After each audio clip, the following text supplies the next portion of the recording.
G'day guys, D-Mac from NBA Fantasy Bible, and along with me is Kayla Fonte, and together we are between two hoops. And as you can see, we've also got the esteemed Adam King joining us as well. So Kayla, Adam, how are you?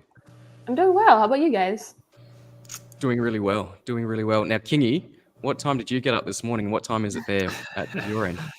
I was up about 5:30 in the morning to do a show with Josh, and daylight savings messes around a little bit with us. So I think our next show, if we do it, I'll have to be up at 4:30 to do that. So I don't know whether we will, but and it is now 11:31 p.m. So 11:31 p.m. Yeah. Okay. Well, here in Perth, it's 8:30, and I guess in Toronto, Kayla, what time is it there? It is 8:30 a.m. Okay, Yeah, so there we you got go. 12 hours between us. International. Yeah. There we go. Now, if Kingy does nod off, look, we'll probably just remove him from the stage and we'll keep going, Kayla. We'll power through and hopefully Kingy's able to get up for Maddie's show tomorrow. But let's get into it. It's been a massive week in the NBA as per normal. Of course, a lot of leagues in fantasy world either come to an end or deep into the playoffs as well. So let's just get into our show. So let's bring that up, guys. So, of course, we'll start with our injury list. So it's quite an extensive list, so we'll just race through. Starting with Donovan Mitchell, he's been out for several games, but it's looking like he will return tomorrow, which is great news for the Cleveland Cavaliers. They're looking like they could contend in the playoffs, but yeah, this is really important for those that do have him in fantasy leagues. Perhaps you need him just to get through this week and perhaps even go further into the playoffs. Larry Markkinen is questionable with shoulder soreness, and Kingy, we spoke about this on your show before.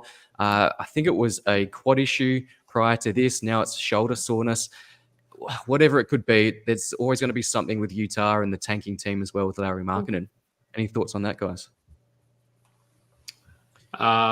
Look, it's anyone's guess, really, who's going to suit up for some of these teams at the moment. As I said on my show, I'm hoping that Lowry is one of the ones that sits because I'm against him in a couple of championship matches this week.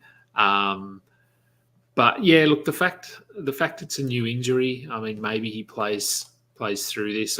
I don't know. I wouldn't expect him to be sort of active for the majority of the games, though, moving forward. Yeah, and Kayla, do you see that extending out to any of the other Jazz players as well? So I know that Jordan Clarkson is also going to miss tomorrow. What about some of the other guys? Honestly, for me, I think the main guy would be Markkinen, and I think this is something that we can expect for pretty much the rest of the season. And a lot of people were predicting this too because it's happened a lot of times before. Jordan Clarkson, though, he's missed already quite a bit amount of time, so I could see that extending to him. As for the other guys, possibly John Collins, I could see. Those are the main guys, though. Usually it's just Markkinen. Yeah, we'll watch this space. Another one of our boys, Kayla, this is Jalen Johnson, and I spoke about him. High praise for this guy, but he is day-to-day. I'm hoping that he does return this week. He should return, but again, this is questionable. Day-to-day at this stage. Onyeka Okongwu, we'll go through our adds and drops, but at this stage, I don't think you can trust him moving forward. What do you guys think of Okongwu? I think it's really discouraging too, because I did read something where they changed the extent of the injury. At first, they said it was just injury management when he was sitting out, but then they changed it to a sprain. So that's definitely not good news, and I would just drop him at this point. Right. Kingy, what do you think of Okongwu? Yeah, look, I think if you're in your championship match or the semi-final, whatever it is, because even if he does come back, Capella is starting. Okongwu is probably only going to play 20 minutes, 22 minutes for a few games. So I don't, as much as I love him long term, I think you have to move on and just get someone in who's going to at least play. Yeah, I agree there. Now, a quick one from Brian, our friend Brian, long-time follower, one of our friends. Kingy is the man, so completely agree with that one. Thanks, Brian. Getting on to Emmanuel quickly. He's the next one.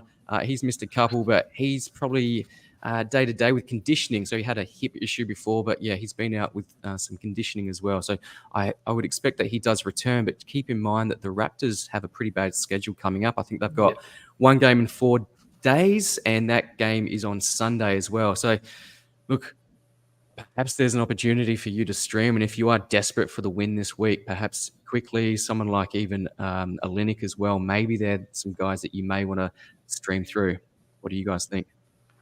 Yeah, I think so too, especially with Quickly. I want to watch his minutes though, because he has obviously been out for a while, so I don't see him playing major minutes right away. And I would monitor that trend and see how that goes with affecting the backcourt. Yeah. Can you anything else there? No, look, I've got Quickly in an IR spot in one of my leagues, and I'm sort of hoping that one of my other guys gets injured so I can move him in, move Quickly into my active lineup and drop him, because he's only got one more game this week. Doesn't play again till Tuesday. So yeah. Moving on to OG, another former Raptor and one of your boys, Kayla. But OG Anunoby, when's he coming back, and what do you do with him? I honestly, it depends really on when your season ends. If it's this week, obviously that's probably a drop for me. Yeah. But even next week too, I don't know how long you could really hold on to him for. This issue is really concerning. Yeah, I agree there. I think it really depends on where you're at, and most people are at that stage where you just need to start streaming through those guys. Mm-hmm. Depending on league format, some have unlimited streams, which is pretty crazy, by the way, and some have quite limited number of moves, but I don't think you need to hold on to OG. I don't think the upside is there as well. And when he does return, he's not going to be peak OG Anunoby as well. So I think you can stream that spot moving forward. Next one is Tyus Jones. Similar situation. He's been out for the last 2 or 3 games. Is he actually going to come back to the Washington lineup? What do you guys think? I don't know. I could see him returning maybe for a couple of games, but I mean, what's the point? You know, it's just they're not playing for anything, so it wouldn't really make sense. Yeah.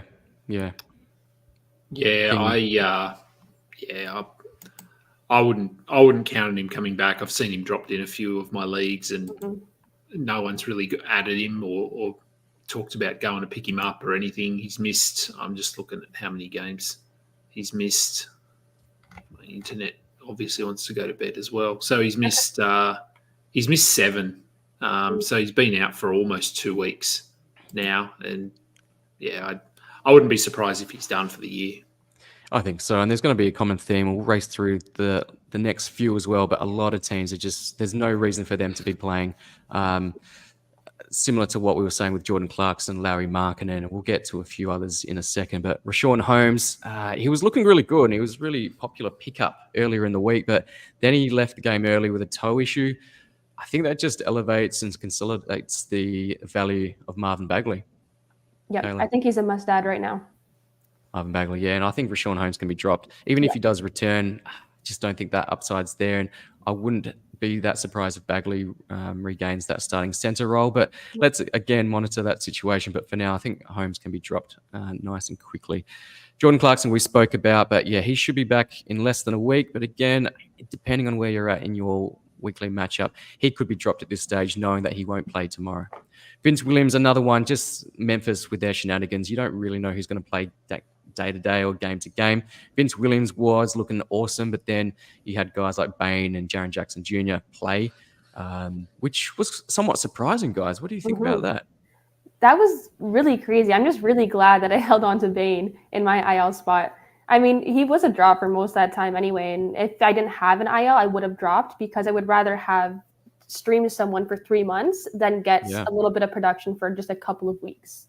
And we were advocating for weeks that he was a drop in the event that you didn't have that IL or IR slot. That we didn't think that he would come back, and it is surprising, but it is good to see him come back, and he's looking awesome again. He's running the show. Yeah, it's fantastic. But Vince Williams, I think, again, no need to hold on to him. Cam Whitmore, again, a similar situation. He may be back soon, but no need to hold on to him. If he does return, it may have a slight impact on Amen Thompson. Dylan Brooks is trending up as well, so that would also have some level of impact on Dylan Brooks likewise. Cam Johnson, this guy just can't stay healthy, but again, he'll be out. He's got a toe issue he's day-to-day, but I'd expect him back in a week, but that does elevate some of the value for someone like Dennis Schroeder. Cam Thomas is actually looking great, and I know, Kayla, we're always laughing. We didn't think that Cam Thomas was going to be this good, to be honest. But I still think he holds a lot more value in points leagues. And we've talked about this so many times before. It's just because he's a very one-dimensional player. I was actually looking at his stats this morning, though, and it seems like he's doing better in a couple other categories as well, especially assists. I still have my hesitations, though. But he's an ad for now. Yep. And Kingy, thoughts on Cam Johnson, but I guess Cam Thomas as well, while we're talking about him. Yeah, it's been pretty frustrating season for Cam Johnson. He seems to have missed more games than he's played, and even when he's played, he's been pretty disappointing. Someone I was relatively high on him, not super high, but certainly I thought he'd be better than what he has been. Cam Thomas, look, Kayla's right. I mean, he's a points guy, so much holds a lot more value in a points league, but he's been doing a little bit more. That doesn't necessarily mean I'm super high on him if we're looking ahead to next season or anything like that. I think he's been handed these minutes just out of necessity because Brooklyn are bad. They've had injuries. They really need to shake things up, a lot like Chicago. Whether they will remains to be seen. But I could very well see coming into next season, if the Nets have a different looking squad, Cam Thomas is coming off the bench and playing 20 minutes, and he's just a point streamer and nothing more. Yeah, and today, Kingy, we spoke about some of our thoughts for next season and where would you be or who would you rather for next season. And Kayla, in some of our future episodes, perhaps in the off season, we'll talk about some of those things. But yeah, someone like a Cam Thomas in a dynasty format would be something interesting to discuss, I guess. Even in a category league, it may vary, and some people's opinions of him may be quite contrasting to others as well. So that'll be an interesting conversation to have. Moving on to Marcus Smart, he's been out forever, and he had the same timeline as Desmond Bane, but obviously Bane's returned, Smart's still sidelined. Do you expect him to play? I really don't think so. I think he should have been dropped a long time ago too. Yeah, definitely drop. I'm not sure you'd go and rush out to add him, even if you were looking pretty easy, looking like you'd easily make next week for your grand final. I don't think it's worthy of a pickup at this stage. Duncan Robinson, probably out for the next couple of games, but again, when you're looking to stream and really maximize your games, I don't think he needs to be held. And same goes for Tyler Hero. That's a really tough one as well, but I think you just need to let go of some of these guys that won't be returning to help you. Yeah, I think Robinson for sure. I do have Hero in one of my leagues, but only because I have that IL spot open. So I just have him stashed in there. But I don't really see the worth in holding on to him. Yeah, Kingy, thoughts on the Heat guys? Yeah, they haven't really given too much away in terms of updates for either of these guys. And I mean, we know Miami, they just want them for the playoffs. They're built for the playoffs. So I think they're really going to prioritize having them healthy. They probably want to try and get them back in for at least a couple of games before the playoffs. But for fantasy, I think we're okay to move on from both of them. Definitely Robinson, and as Kayla said, if you've got an injury spot there, and you can just plug Tyler Hero in there. But I mean, when he initially injured this foot, they came out and said this is nothing serious, nothing to worry about. He's not going to miss any time, and that was a month ago probably. So I don't know when he went out because I don't roster him anywhere. But I'd be okay with moving on from him as well. And like I said, we'll get to our drops in a second, but we'll preface it by saying it always depends on your league situation, when your grand final or your playoffs are, but also your IR situation. If you've got plenty of IRs, you stash them, of course. It's a no-brainer. Next one, Anthony Simons, same situation, but I'm thinking 1 to 2 weeks for him. Him being out will obviously elevate the value of Delano Banton, who's been just a silly season champion right now. And I'm happy to have him on my roster, and I think he's going to give a few league winners a bit of something really to cheer about as well. So Delano Banton, and we'll get to that in the next segment. But yeah, fantastic form right now. He's been great, especially over the last 2 games too. Yeah, like you said, he might just be the fantasy winner for you. Yeah, I didn't see this coming. I've seen a little bit of him when he was at the Raptors. I saw a bit when he was in Boston, but yeah, I didn't think he had this skill. But yeah, he's looking good. I don't know what that means for next season. just adds another component of this rebuilding side. And he's still relatively young, but yeah, interesting to see what happens. But for Simons, again, same situation as Tyler Hero. Stash if you can. If not, and you're struggling for a W, easy drop there. Julius Randle, it seems like he's been out for ages, but he's going to be coming back and helping the Knicks in the playoffs. He may not help you in your fantasy league playoffs, though.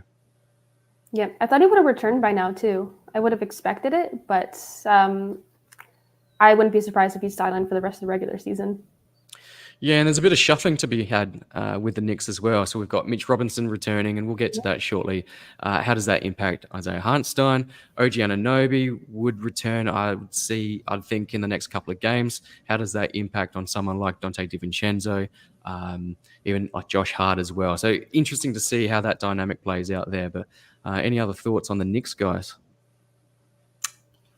Yeah, look, I mean, Randall's interesting because we haven't heard a lot. He's with the team, not really taking contact. It's probably an injury that should have had surgery, but they opted to not go for surgery to try and get him back before the playoffs. So, it is. I don't know. It's a little bit worrying. If I was a Knicks fan, I'd be a little bit concerned that even when he does come back, is he going to be 100%? For the playoffs, that sort of thing. So, in terms of fantasy, with very little updates, I think we're okay to move on from him. And I think if we look down this whole list, there's probably, unless you've got IR spots, it's hard to make a case to hold any of these guys other than probably Emmanuel Quickly, only because he was out for personal reasons. It wasn't an injury. So I think he is back for their next game. Markkanen and Mitchell, obviously, because they're questionable, but the rest of them, I think you can probably move on from if your league is sort of coming to an end this week or next week. Yeah, absolutely. I think the same applies to DeAnthony Melton, who's next on the list. I think he'll be helpful for the real-life playoffs, but not for fantasy playoffs. Moving on, Jeremy Grant. We just don't know. He's doubtful for tomorrow, but I've got some question marks as to whether he plays for the rest of the season. We've spoken about this previously, Kayla. We saw him shut down last season for the Blazers. We saw him shut down prior to that with the Pistons. So it's happening again, and that, again, just solidifies the role of Delano Banton as well. So, yeah, make sure he is rostered. And some of these other guys have been out for long-term injuries or will be out longer term as well. So Trae Young, still getting questions. Do I drop him? Like, absolutely, you drop him. But again, it does depend on when your playoffs are. If you're playing to the end of the regular season, that's probably too late for fantasy, in my opinion. But some leagues do that, which is fine. Brandon Ingram, again, 2 weeks out, doesn't help you in playoffs, but it does solidify the role of someone like Herb Jones. He's been spectacular, had a great game today. I think he had 5 stocks. So that's fantastic. And of course, Trey Murphy as well. So getting a huge amount of minutes there, helping even the likes of CJ McCollum.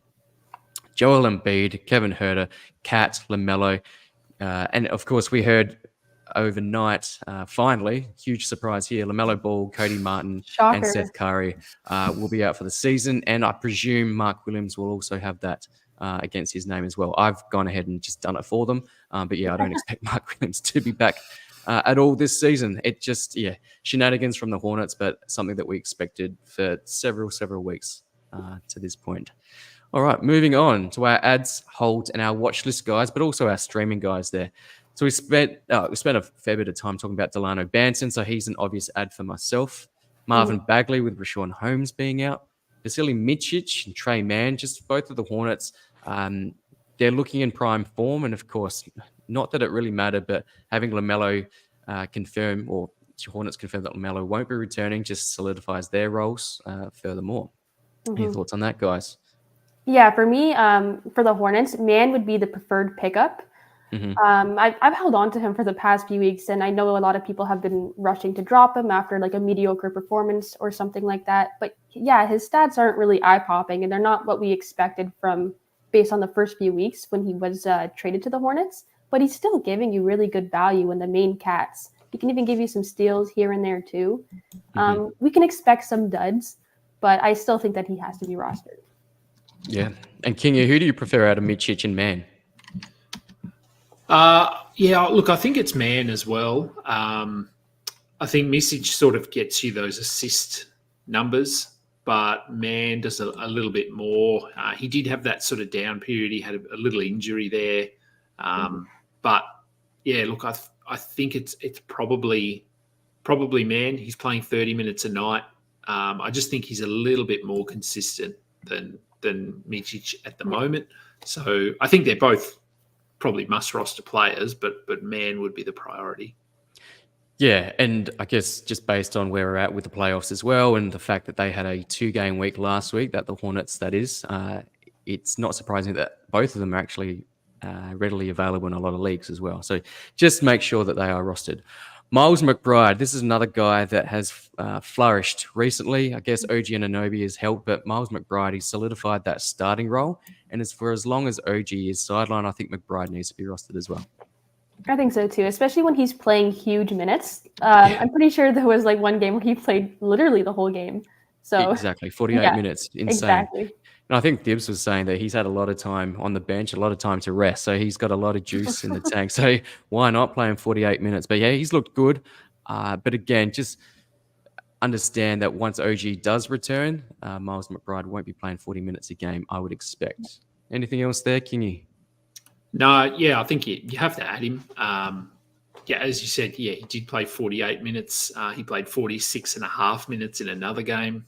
Took it easy then. So, yeah, you just have to add him based purely on opportunity here. And the scoring, we've seen it a little bit up and down, but purely from volume alone, he's going to get you double-digit scoring. It might not necessarily be super efficient, although he has been relatively efficient, which has been nice. Getting some assists, he's getting you a steal a game, plenty of threes. So, yeah, you just have to add him and roll with him. As I said, we don't know when Randall's coming back. We don't know when OG's coming back. So you could get another 1 to 2 weeks of value here from McBride. Mm-hmm. I've got a question for you guys. I was in this situation myself, but I had the choice of Banton, McBride, or Man, or Mičić for that matter. Who's your preference there of those four? That's a tricky one. I would probably lean Man, but I'm speaking from a points perspective, though. Banton would be like probably my second pick. Yep. And Kingy there, who's your go? I think I'd probably go McBride. Right. Only because 44 minutes a night, he's got to get stats. Yeah. I think if they were all playing 30 minutes a night, I'd probably go Man. Yeah. But yeah, I just think McBride has this path to minutes at the moment. Portland were a little bit Simon. I don't think Simons is coming back, but he could come back. But they do have other guys that they want to give minutes to. So yeah, probably McBride. But as we said, I think they're all worth looking at. Mm-hmm. Yeah, absolutely. I personally took Banton just because of the fact that Simons is going to be out for quite some time. I don't think they're going to rush. Well, Scoot's still there, but they're not going to rush Jeremy Grant back into the lineup, I don't think. Next one, Gary Trent Jr. I think he's looked pretty good. Obviously starting, there's not a great amount of depth on that team right now, whether it be injuries, whether it be prop betting issues as well, which we'll get to shortly. But yeah, I think Gary Trent needs to be played. I think so too, especially after that really disappointing season that he's had. This is what we've been waiting for, and this is what we expected from him. So I think we've got to take advantage. And this is what we've seen in previous years where he was starting, playing mid to high 30-minute games, getting you points, steals, and threes, of course. So that's what he's providing right now. So I think he has to be added. Keontae George, a lot of questions around, do I need to drop Keontae George? You know, his form has dropped off and he can be up and down and quite inconsistent. But I think now that Clarkson has been ruled out for tomorrow, Keontae is a nice play, and I think he just needs to be added, in my opinion. Yeah, I think so too. He's also going to be starting for the rest of the season, so he has that role. He has some issues with turnovers and efficiency sometimes, but that's a common issue that a lot of rookies have. And I think that his output in other categories usually makes up for it. Do you think he's the starting point guard for them of the future, Kingy? Yeah, I think so. They don't have another point guard, so depending on drafting and trading, if they come in looking very similar next season, I think it's him. They went with a bit of Taylor and Horton Tucker to start the season, and we all know that they shouldn't be doing that. So yeah, it's not him. And they actually moved Keontae George into that starting role a lot quicker than I thought they would. So I think that shows that they have faith that he can do the job, and he's played really well. I think he's been a must roster player for quite a while, and I don't see that changing. Yeah, and I know that Colin Sexton has been dominating a lot recently as well, so he's a must roster. I guess we're looking towards next season, but who would you rather, Keontae George or Colin Sexton? I would probably still lean Sexton for now. Right. Okay. Yeah, I think it's probably Sexton, just because we've seen him do this. We a little bit more confidence, I guess, especially in points leagues. Like, he's going to have a lot more value in points leagues because he can get you 22, 24 points a night. Keontae George is a little bit more assists, some steals. He'll blow up occasionally, but I think I'd prefer Sexton at the moment. Yep.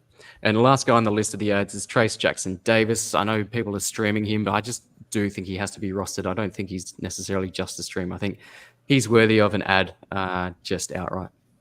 Yeah, I think so too. He's been seeing some more consistent minutes as well, so that's allowed him to produce more consistently. And I think this is a trend that we can see for the remainder of the season. Yep. Okay, moving on to the holds. Kingy, we spoke about Isaiah Hartenstein. Obviously, Mitchell Robinson has returned 1 game in. Hartenstein's minutes were worrying, but it wasn't a blowout win. So maybe you don't put too much into that or read too much into that. But for me, I think he is still a hold, particularly in category leagues. I think even in points too, he still produced solid production. Yeah, the minutes were worrying, but like you said, it was a blowout. I think a lot of people rushed to drop because they didn't realize that. But I still think that we need a bigger sample, and until then, I would hold on to him. Yeah, and Kingy? Yeah, we spoke about this on my show. I think they won by 44 or 45 or something, and Precious Achua got some run down the stretch there. So I think, I think Hartenstein only played about 18 minutes, but if that had been a competitive game, he probably plays closer to 22 or 23. And the Knicks have a back-to-back next week, I think you said, when we were looking at the schedule. Yep. I'm not sure Mitch Robinson plays both of those. I'd be holding Hartenstein at least until we see what this looks like for more than one blowout game. Yeah. Quick question again from Brian. Have you heard any updates on RJ Barrett returning? No, I haven't personally, but have you guys heard anything? He's questionable, I think. Yeah. He's questionable. Yeah. Okay. So similar situation. He'll I guess, play both. Yeah. Both he and Quickly, I think, play on. I think he was going through conditioning because I saw pictures of him and Quickly on a bench at practice or something like that, and said they were conditioning. So it's a positive sign. Right. Good to know. All right, moving on. So we spoke about Hartenstein. Dennis Schroeder, I think we spoke about him earlier. So I still think he is a hold, but a tentative hold for now.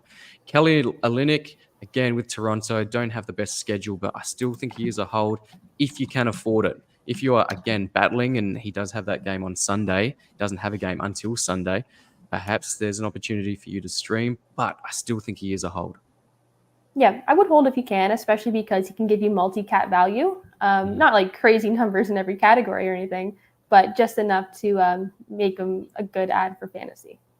Yep. Trey Jones for the Spurs, still starting, but he's been inconsistent. But again, it's hard to look at some of his value. And look, he's up and down with his points, but he's still providing really solid assists. So if you need those stats, then of course you keep him. Try not to read too much into his shooting as well. But yeah, for me, he's a hold.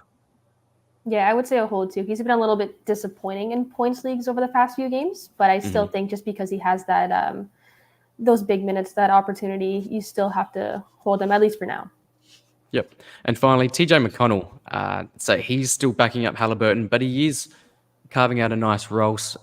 He was in and out when Halliburton was dominating and playing huge minutes. TJ McConnell was sometimes out of the rotation.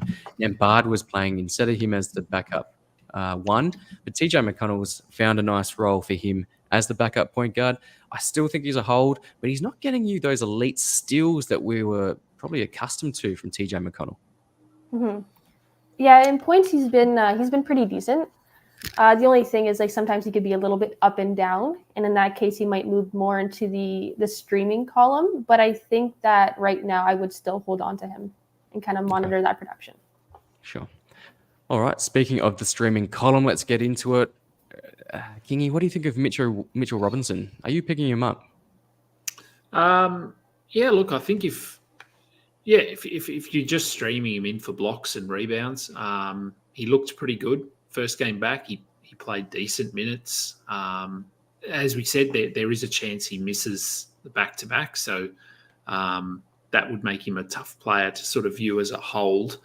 But if you're just streaming him in when the schedule suits and you're looking for specific categories, then, I mean, we know how good the Knicks are with him on the floor. I was listening to a show today, I can't even remember whose show it was, but they were talking about the numbers with Mitchell Robinson on and off the court, and he was basically in the discussion as the best defensive centre for the first month, 6 weeks of this season. So they need him out there. So I think he's definitely should be top of streaming lists.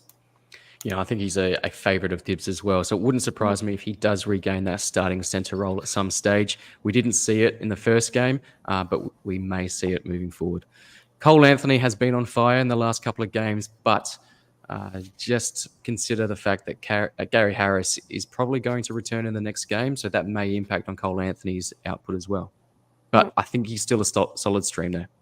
I think so too. Sometimes it is hard to stream him though, just because he's so inconsistent. It's hard to tell when he's going to have a really good game, but he's definitely a good streaming option. He's not someone that I would roster and hold though. Right.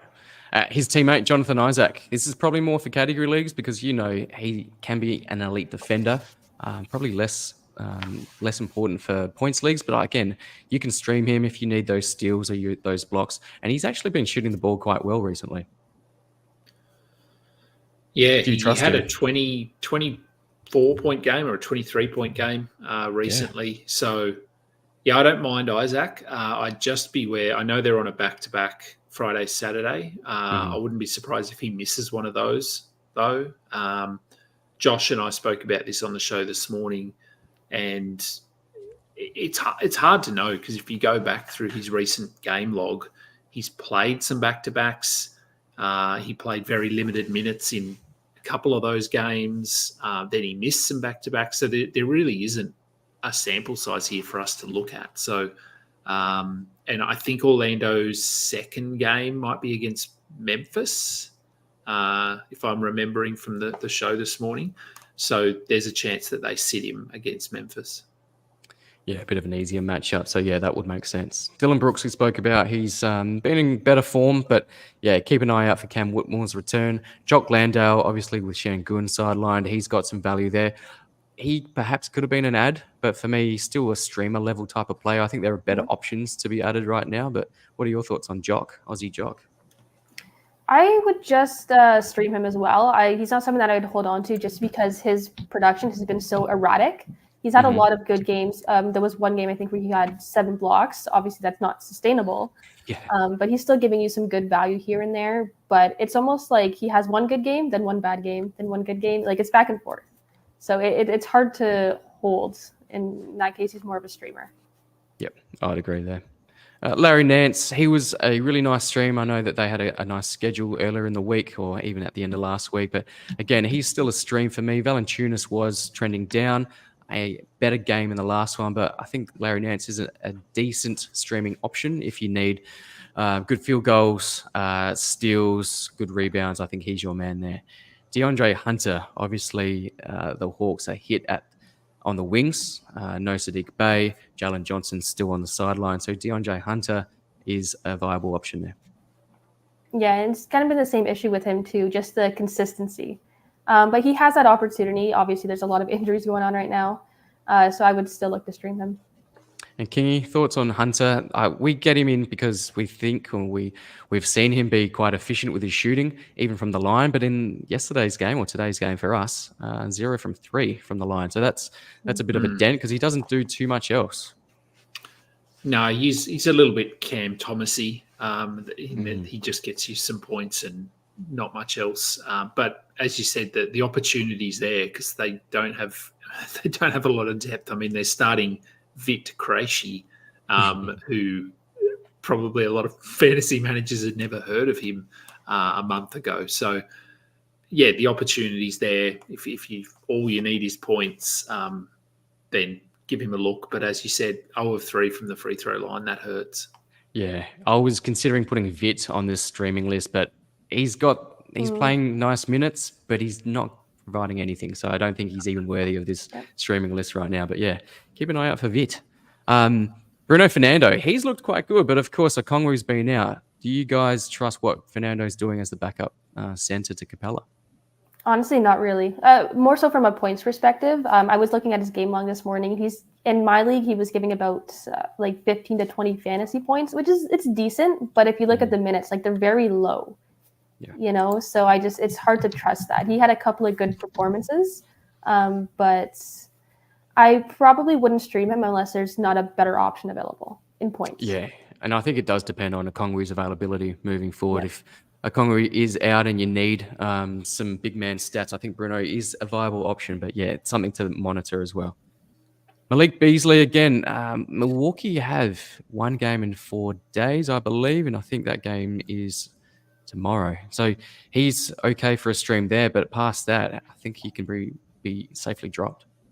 Yep, agreed. Yep. Okay, that's an easy one. Max Drew. So Kingy, we spoke about Max earlier. He's come back. He looked pretty good in his first game back.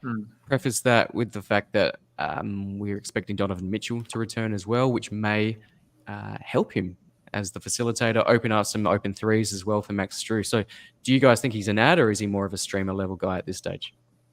I think right now I would stick to streaming him. I kind of want to see a bigger sample, see what happens when Mitchell returns. And then if it turns out that he can sustain this production, then I would probably add him because he was an ad for most of the regular season earlier on.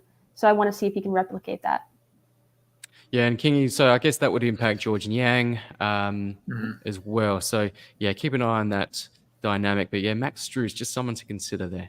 Keon Ellis. Now, Kingy, I know a lot of fantasy guys like Keon Ellis, and I was one of them because he was providing some really elite defense. But yeah, in the last 2 games where they had the back-to-back, he was relatively disappointing.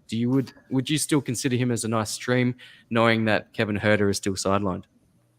Yeah, look, I think he can be streamed. You're only streaming him for steals, though, and maybe some out-of-position blocks. But as you said, he's had 0 steals and 1 block across the last 2 games. And if he's not giving you those steals, then he's really taking up a roster spot. So I think he can be streamed, but I mean, I picked him up. I can't even remember what it was last week or something. And then the schedule wasn't favorable. So I dropped him and I haven't regretted dropping him at all.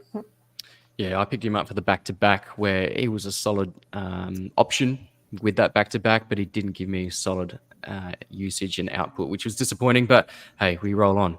Rui Hachimura, similar to DeAndre Hunter, similar to Cam Thomas, he provides those pretty much points, and he's been shooting really efficiently, but in the last game, I guess he turned up, but he got more than 10 rebounds, I think, which is quite unlike Rui, but I believe that was in the absence of AD. Mm-hmm. Yeah, he's more of a streamer for me when I know that LeBron or AD is sidelined. Yeah, I think that's the nail on the head. If LeBron and or AD are sidelined, I think Rui's a wonderful stream there. And apart from that, I don't think he needs to be considered. Another guy, Spencer Dinwiddie. I don't know.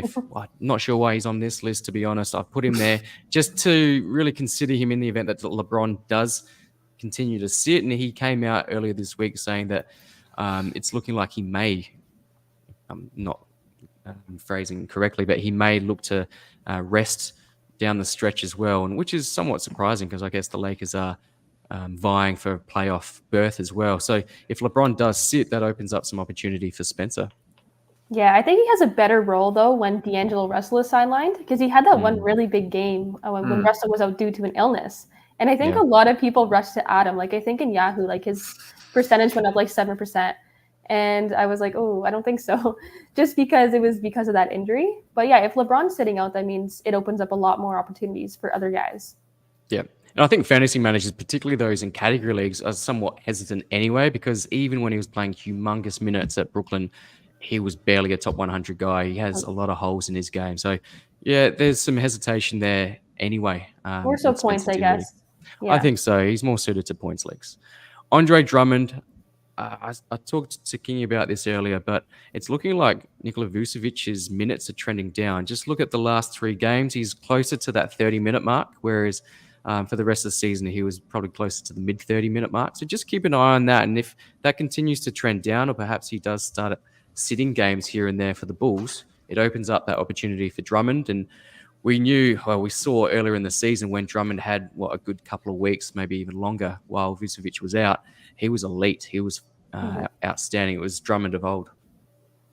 He had one good game recently too. I think he only played 17 minutes, but he had, I think, correct me if I'm wrong, but I think it was a double-double. I don't think he's really worth a stream when he's in that bench role. Well, at least he was before. But yeah, like you said, if Vucevic's minutes are trending downwards and he has more opportunities, that's when I would stream, especially if he's starting too. Oh, man. If he's starting, you have to go and roster him have straight to, away. yeah. Yep. And finally, Corey Kispert, again, more for points leagues, very one-dimensional, but yeah, scraping the bottom of the barrel here with Corey Kispert.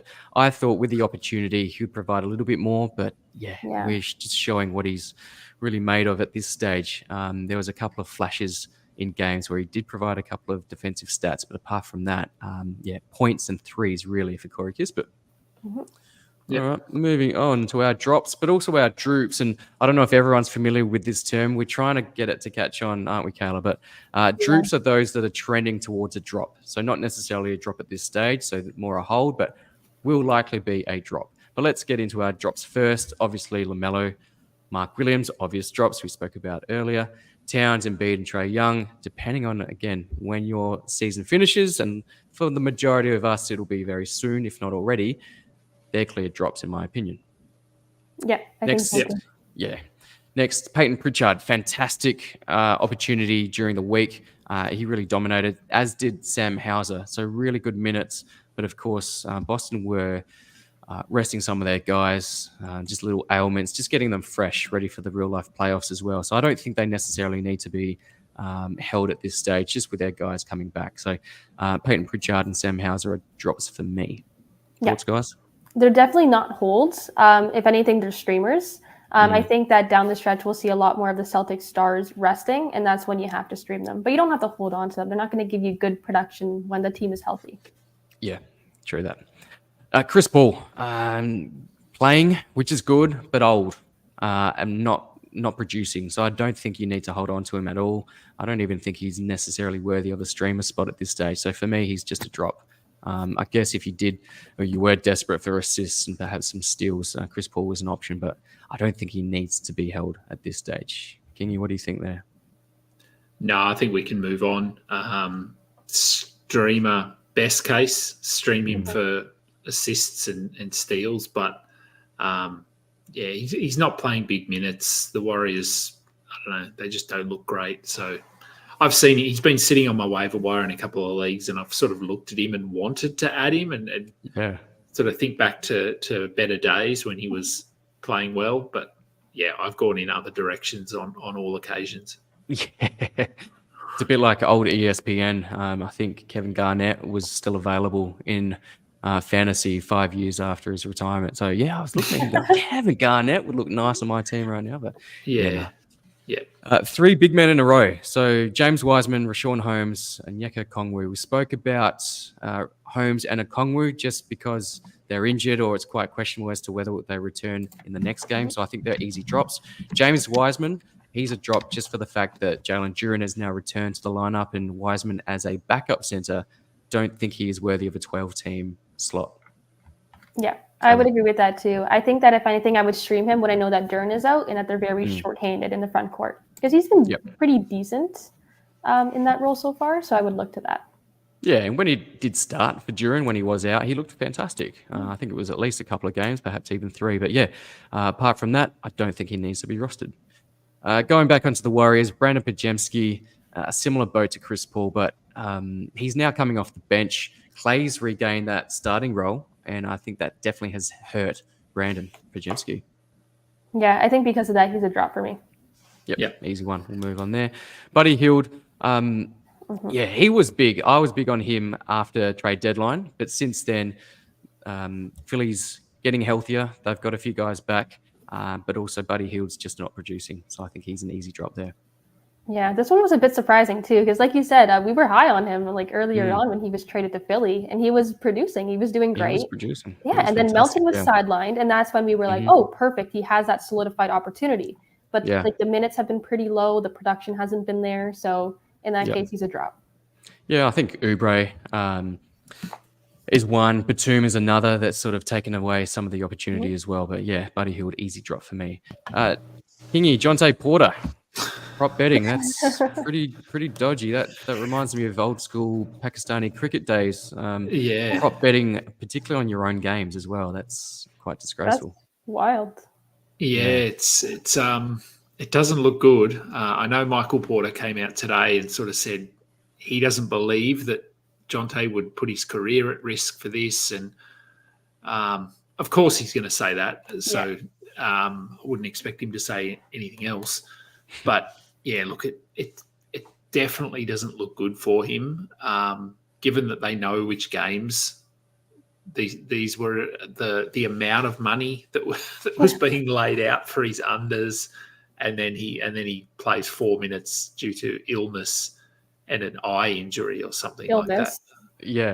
Illness. Yeah. So yeah, look, I mean, we haven't received an update or anything yet, but he's obviously a drop. And I doubt very much he plays the rest of this season at least, and beyond that, who knows? But yeah, it's certainly a story that we probably didn't see coming. No, is it a big story over in Toronto, Kayla? Is it? Oh my God, scandal! It's crazy over here. Right, riots in Toronto. Started by you, Jonte. What are you doing? Which is disappointing, because if he was going on the unders and you happened to have him and streamed him in, or you held him in your team last week and you are now eliminated and you missed out by a steal or a block, Jonte Porter, what are you doing? But yeah, that's so funny too. Doubly disappointing. The unders too. Oh my God. The unders, yeah, disappointing. And finally, just because it's us and we always talk about it, Harrison Barnes, just drop. What are you doing? We have him on this list perennially. He just has to be there. But yeah, just for a good old laugh, Harrison Barnes is a drop. Now the droops. Karis LeVert is a drop, in my opinion, if Donovan Mitchell does return. And that's if, and I would expect that he does return next game. So I think he's heading towards a drop, but not necessarily a drop. Again, let's see how it plays out. Some of the dynamic may be slightly different. We spoke about Max Strus, so that probably hurts LeVert as well. So just keep an eye on it. For now, I would hold, particularly in points leagues. Yeah, points league especially too. I would hold on for maybe like a game or two just to kind of see what happens. But he's definitely heading towards a drop. It doesn't help that all these players are returning from injuries. Yeah. Kingy, do you agree there? Yeah, he was probably trending that way anyway. He moved back to the bench with Strus returning in the last game. Prior to that, he'd gone back to old Karis LeVert, where he just fires up all these weird shots, can't hit free throws. The only real thing that was sort of holding or supporting his fantasy value was the assist numbers. And I've got him in our league, and I don't have to play him tomorrow because I've got enough players that I can leave him on my bench. And if the trend continues, then I'll drop him for the weekend and stream someone in. Yeah, agreed there. Malik Monk, he's been really disappointing. Not sure why. He's had the opportunity. Kevin Huerter's sidelined. Keon Ellis isn't putting up a ton of shots.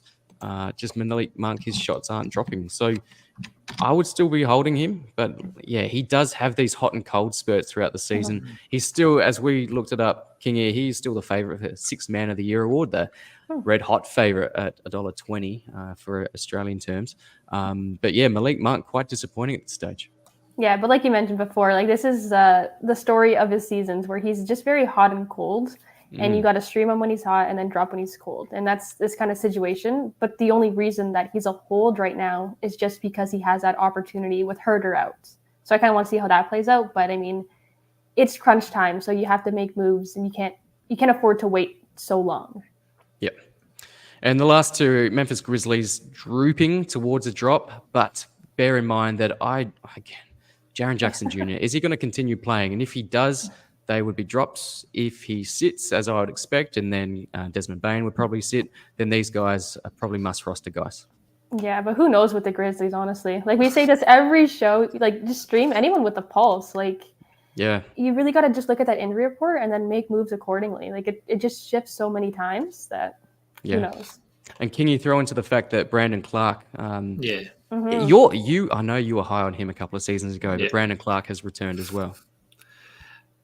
He has. Yeah, so he played yesterday, and I thought he looked okay. But yeah, that's just another name to add to this mix of who is going to play. They often don't rule guys out until 5 minutes before tip off, so it's just such a rough situation. I hope that Brandon Clark plays the majority of the season and starts to find some form and look good. Because as you said, I was probably leading the cheer squad on Brandon Clark a couple of years ago, and when he did that Achilles, felt like part of my soul was ripped out. But here we are. He's back. I didn't actually think he'd come back, so I'm just happy that he's back. Yeah, same. Good rookie year, and I think you were the main cheerleader on that squad. But I was on board on that one as well. But Kayla, we are deep into week 22, so we probably won't go into too much detail with this one. But I will quickly go to the back-to-backs for the remainder of the week. So we're heading into Friday, Saturday with Orlando, as we discussed earlier. Anything else of note? One note here. I see Dallas, and I just realized we didn't really talk about Dallas so much. But Gafford, how has he been looking lately, eh? Yeah, he's looking good. He's looking good. Yeah, and Derek Lively, he's still got a little bit of value there. And we thought that both were, I think we both had them on the droops list, if not the drops list. But Gafford, of course, is the preferred option. Mm-hmm. Lively, again, he could provide some value. So he's not the worst option there as a streamer. Yeah, I don't think Lively so much, though, is like a must-hold kind of guy. If anything, that would be Gafford. Yeah. But no, that's definitely been interesting, the whole rotation there. Yeah, it has. Yeah. Anything of note for these back-to-backs? Otherwise, we can get to the next week for those that are comfortable or already thinking they've got the win on the books heading into next week. Anything of note? So Orlando got the Friday, Saturday. No back-to-back Saturday, Sunday. So nothing really of note here. But if you are confident going into next week, the Sunday, Monday back-to-back is interesting. You've got the Nets. Mm-hmm. You've got the Hornets. We spoke about Mitchich and Mann, so they're obviously candidates there. And Chicago Bulls. Does Vooch? Yeah, I would say Vooch still probably plays, but who knows? If he's out, though. If he sits a game? We'll see. I don't expect him to sit, but just the reduction in minutes is interesting. But keep an eye on that one. Week 23 is for those that have their, let's say, their grand final in this week or continuing on and deep into their playoffs. Pretty non-exciting week, to be honest. It's either a 4-game week or a 3-game week.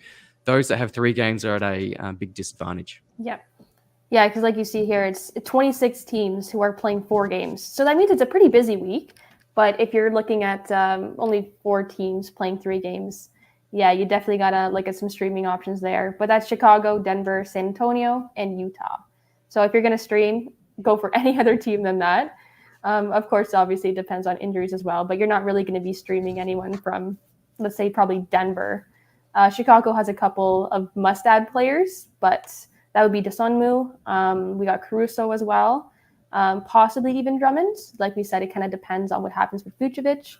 And even with Utah too, I would look at Keontae George. I think is someone who has to be must-rostered, and then just keep monitoring what happens with the injury situation.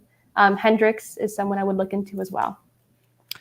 Yeah, and I think Chicago actually have a pretty rough schedule next week as well. So they'll play on the Monday, and we said the Sunday, Monday, but I think they don't play until the Thursday. So they've got a couple of days off in between. So even guys that are must roster like a Caruso or a Desumi right now, again, if you are struggling or you're really battling to win that week, they could be candidates to be dropped. And it's a little bit scandalous, and it makes me feel dirty thinking about dropping my boy Alex Caruso. But if you need that win, or if you're gunning for your league, that's maybe a move you need to make. So it's something I have to think about later in a few days as well.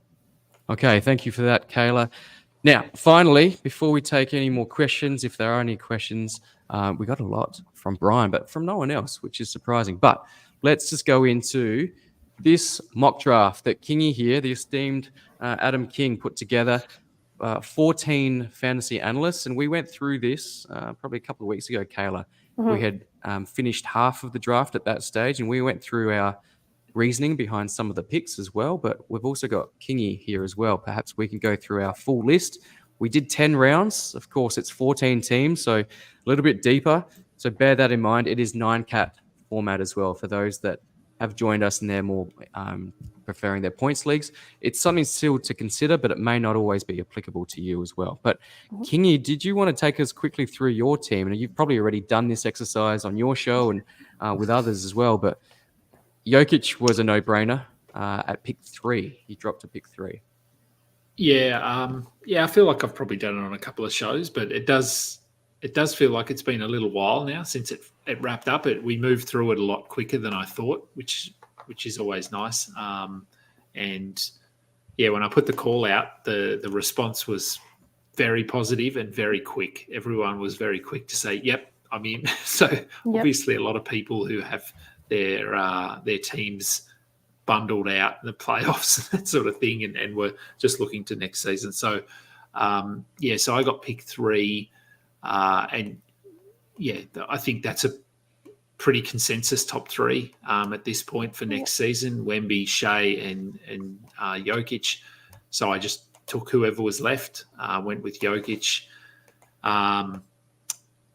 Followed that up with Brunson in the second round. I think he's been really solid this year. He's should be clearly the man in New York now, ahead of Julius Randle. So I think he can have another really good year next year. Went for a little bit of upside with Cade Cunningham with my next pick in the third round. Still hasn't hit that ceiling, and we're probably still a couple of years away from it. But I think Detroit, I think they'll be better next year. I just think on paper they look a lot better than like your Wizards and Portland and these teams.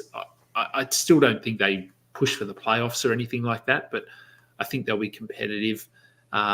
It's a beautiful young core they have with Cade, Ivy, and Duran. It's great to build on that foundation. It is.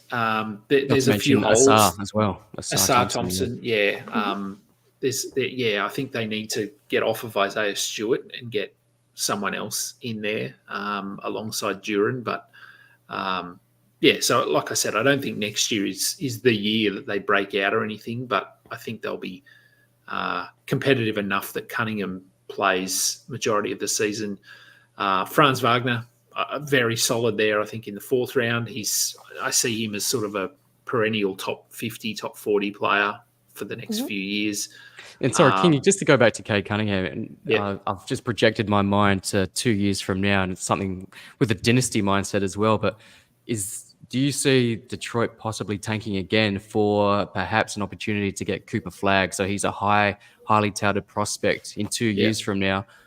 He looks elite. So those that aren't familiar with Cooper Flagg, go have a look at his highlights. Amazing prospect. But perhaps that could be the power forward that they need alongside of Jalen Duran. So it could be another very bad losing season for Detroit next season. Potentially. We saw teams sort of do it for the Wemby sweepstakes. We're not seeing it as much this year because the draft isn't as talented. Yeah. But moving beyond into that next year, the flag draft, so that'll be the 2025 draft going into 25-26. Yes. Yeah. I think he's eligible for that draft. Yeah. Yes. Yeah. So and then I think the 2026 draft is Wemby's brother. I think that's the draft that he's eligible for. So a couple of interesting drafts coming up.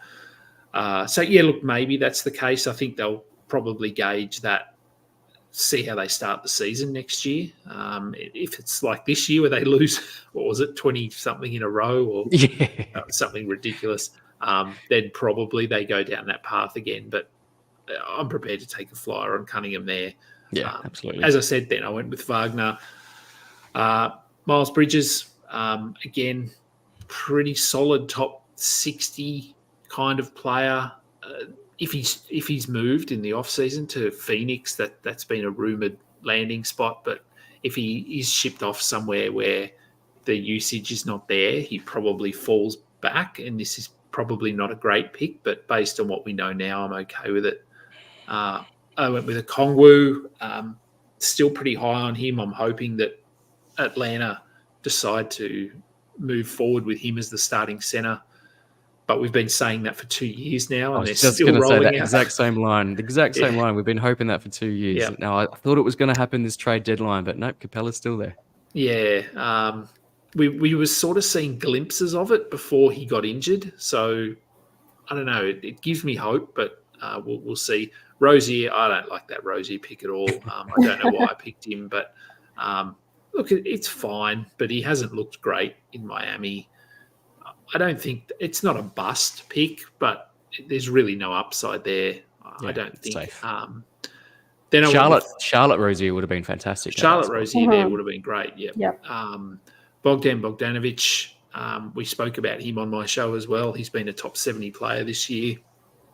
And if Atlanta do end up moving off Trey and roll with DeJounte and Jalen Johnson and Okongwu, I think Bogdanovic plays a pretty important role there next season. Cam Johnson, look, maybe I'm still too high on him, but I got him, 9th round, pick 120 or something. I figure he's got to beat that next season. He's got to be better than he's been this year. And then I auto-picked, and so I did not draft Andrew Wiggins. And I actually ended up going in and picking who I would have picked. So I took Malik Monk with the last pick. Malik Monk, right. I'm surprised you didn't take Markelle Fultz, one of your other boys. Play. It's very. He needs to be moved. I think he needs to be moved for that to play out. He does. I think. I'm not sure that happens. But we'll see. But no, I went with Monk just because of what we've seen from him this season. He's pretty inconsistent, as Kayla said. He'll have a week where he's hot, and then he'll go 2 weeks where he does nothing. So went with him there. But look, I was okay with my team. I wasn't super thrilled, but I wasn't disappointed either. Yeah, it's a nice looking team. Kayla, take us through yours very quickly. Embiid at 5, so obviously dropped with the injury concerns, but you took him ahead of Halliburton. I did. The main reason I did it, I had people calling me out on Twitter about this, but the main thing was just because it is a mock draft, so I didn't really go into this with a set plan. Okay, I'm going to punt these categories. I'm going to do this. This is just, it's all early, right? So that's why I felt comfortable taking him 5th. But in a real draft, I probably would have gone with Halliburton instead. So just wanted to clear the air there. Per game average, Embiid is a clear top 3 guy, 100%. But of course with these injury concerns, exactly. It's like the concerns we had with Embiid a few seasons ago. He wouldn't be taken in the top 5, no way. But he had a couple of seasons where he was really solid with his health, and then obviously this season, not so much. But 5, not the worst pick. Yeah, it's not horrible, but I mean, if these injuries concerns continue into next season, then I've kind of screwed myself over in a way. So that's the only thing there. Obviously, it's a bit of a chance, but it is a mock, so that's why I felt comfortable doing it. That's it. So I was like, yeah, whatever. And then even with Kyrie as my second pick too, I was like, I feel a lot more comfortable taking Kyrie as well because I know that he's been a lot better in Dallas in the sense that we haven't really seen his antics. Yeah. And I feel like that's a big concern for most people with drafting him. And I just haven't felt those concerns. And I know that he can give me great multi-cat value. Some injury concerns here and there, but I mean, like with a star, that's what you have to expect, right? Yep, exactly. Exactly, and Siakam too. I had a Raptor in there, of course. Former Raptor. But no, I feel I'm pretty high on Siakam for next year.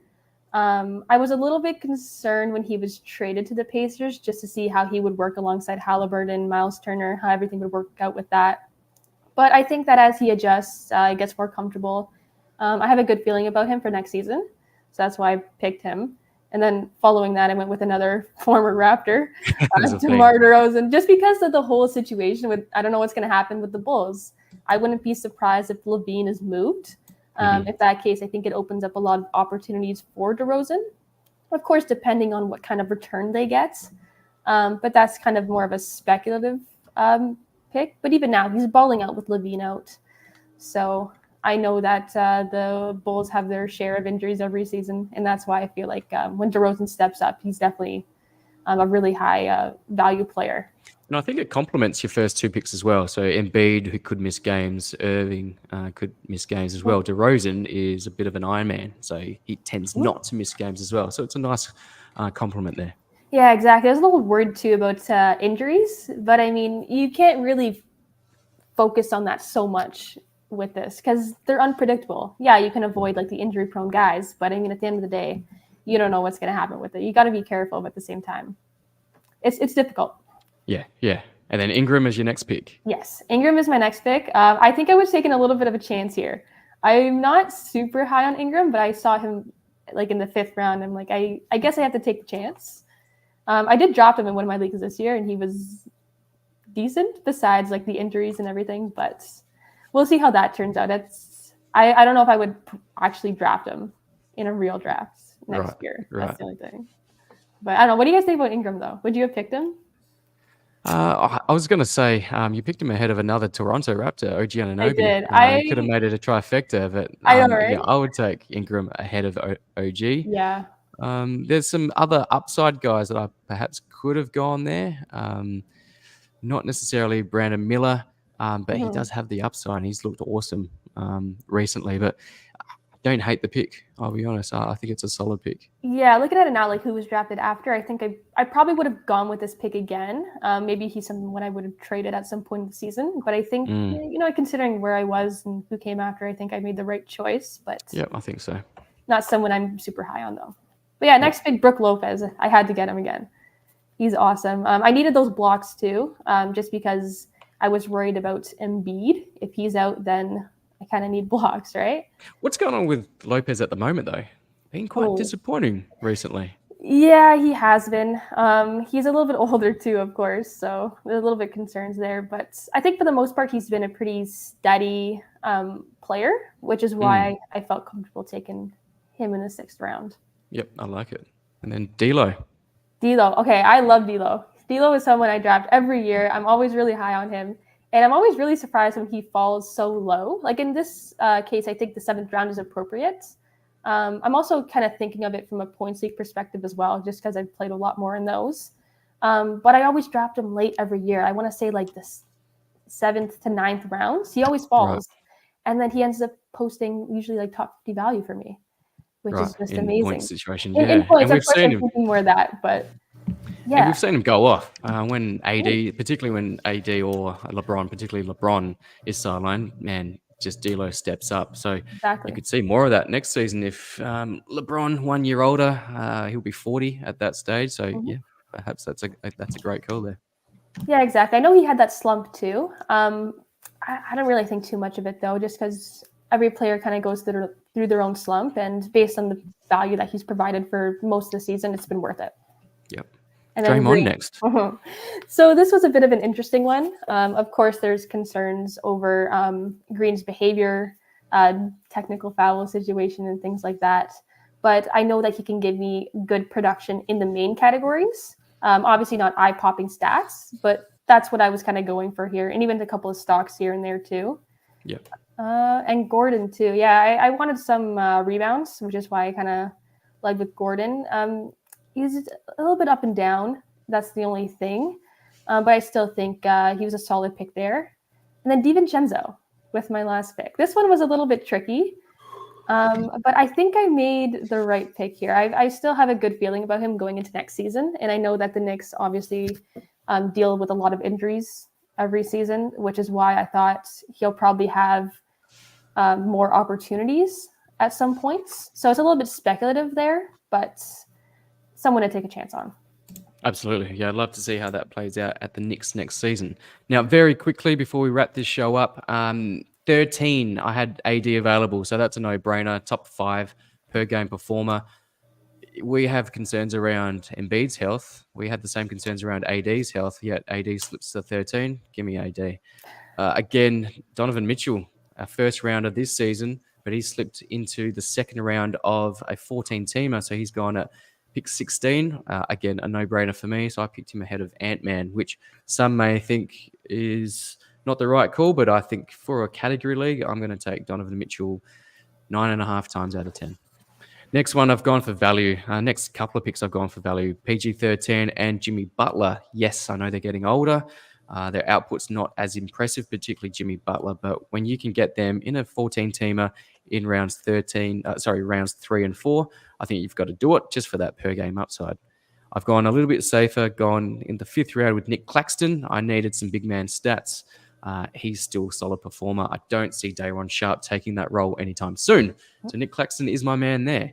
Now, the next one is, and we spoke about this, Kayla, on the last show, but the controversial pick and the more upsidey type of pick, Scoot Henderson, very rich for most people's liking, and probably similar to what you were doing, Kayla. I probably wouldn't take him this high in a real draft, but I just wanted to show, look, Portland organization believes in him.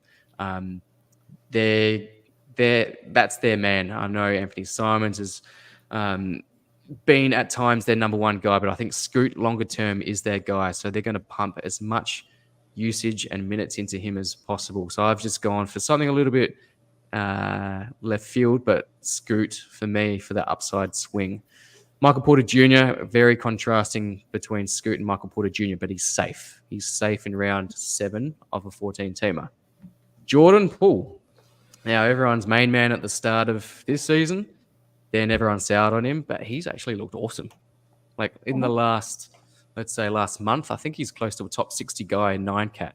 So even though that's probably not even close to where we were drafting him at the start of this season, top 60, I think he could maybe get there. I think maybe he's finding his way. And if he stays on the Washington Wizards team, perhaps he can then solidify that role, whether that be as a starter or off the bench where he's had success. Alex Caruso, yeah, a bit of a man crush on this guy, just defensive maestro. So I'm going to take him because why not? He's been, I think, a top 50, top 60 guy across the season, and he's remained healthy. So I'm going to take him in the 9th round. And this is another one I've just gone for full swing mode, but Tari Eason, just for that upside. We know his fantasy stat set is enticing and very delicious, but he can't stay healthy. And there's a lot of young talent on that team that he has to contend with as well. So real swing for the fences type of pick here, but Tari Eason in the 10th round. That's my team. Pretty happy with it. A couple of controversial picks, but again, mock. It was a fun exercise. So Kingy, thank you for doing that. That was really entertaining. It was a lot of fun, and I'm already looking forward to the real draft season come next year. We haven't even finished this season, but yeah, it's looking good. It's looking fun. All right, guys, that is it for the show. Any final words? I think the biggest thing is just looking at injuries, and you have to know who to drop. Just because it's crunch time, you really have to know who should I stream, who is available to drop. You got to look at those injuries and how long they're going to be out for. It really depends on your season. And the schedule, too, is a really important thing right now. As we've talked about, most of the league is playing 4 games. There's a couple of streamers that I mentioned for the teams that have 3 games that I would consider if I absolutely have to. But we have a lot of good streaming options to consider, as we've talked in the show. Thanks, Kayla. And Kingy, what have you got next once you get to bed? So what is it there? It's well past midnight. So you get to bed and you'll be up in, 5 hours, 4 hours to do another show? Yeah, so it's almost 1 a.m. So it is time to go to bed. Thanks for hanging in there. And I'll be up for the show with Maddie. Not too early. We normally start about 8 o'clock. So that's not too bad. Not bad. 5 or 6 hours sleep. yeah, so no, that was good. Yeah, good show in terms of what we're looking at. As Kayla said, schedule is really important at the moment. If your league is still going for some reason, it probably shouldn't be. As you can see from all the injuries and fake injuries and betting scandals and all of this stuff tends to happen at the end of the year. So, yeah, have a look at the schedule and play that to the best of your ability. Good luck if you are in your Absolutely fantasy championships still going. Yeah. But no, look, good to jump on. Always happy to. Yeah, thank you. It doesn't matter what time it is, I can jump on. Awesome. Thanks, Kingy. I guess my last word of advice would be don't be scared of dropping some good players, some elite players. You're in that deep playoff run and you've got someone like a LeBron that won't be playing. You may have to drop him and consider that as well. So, yeah, be mindful of your situation, but yeah, don't be scared to drop some of these bigger names. Thank you, guys. We will catch you next time. But thank you very much. And until next time, see you later. Good luck. Thanks.